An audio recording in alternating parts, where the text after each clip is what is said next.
There are a few tasks that Google Apps savvy educators don't try to accomplish using Google Forms. One might say that educators are to forms as MacGyver is to the paperclip. Whether registering students for an SAT prep class, coordinating pajama day, or crowdsourcing names for the class goat, educators simply cannot be stopped from trying to use Google Forms for just about everything.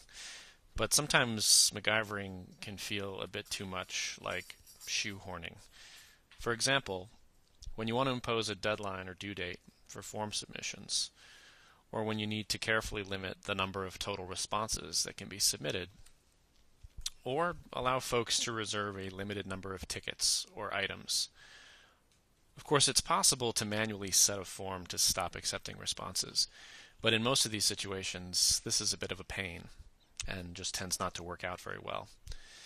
So how can we get a Google form to automatically stop accepting responses based on a limiting criteria, like a specific date and time, a maximum number of responses, or a calculated value? Thanks to recent advances in the Google Apps Script product, we are now able to programmatically control almost every facet of how Google Forms works. The formLimiter script is just one example of what's possible, and it installs with just a few clicks from the Tools menu in any form-connected spreadsheet. Just go to the Scripts gallery and search for it by name. It'll insert a custom menu on your sheet. Select Run Initial Configuration. Authorize it to run.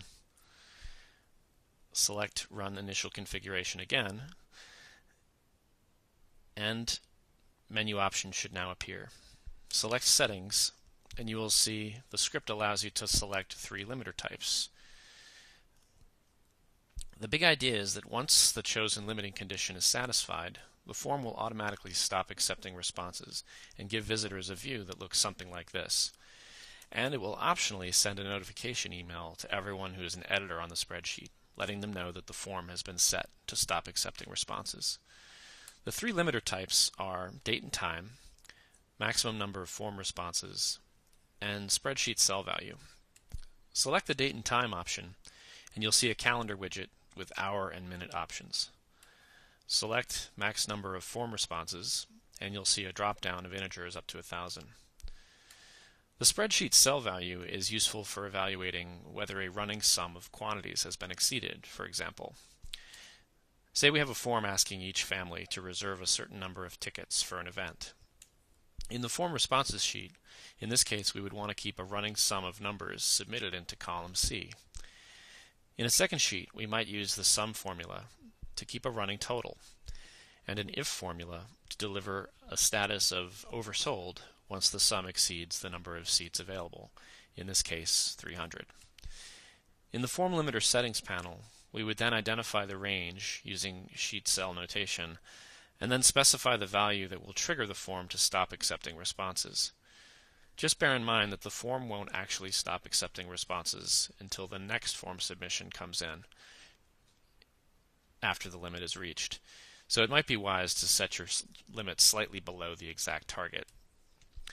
Hopefully you can see the awesome power of the formLimiter script in addressing some of the more challenging applications of Google Forms.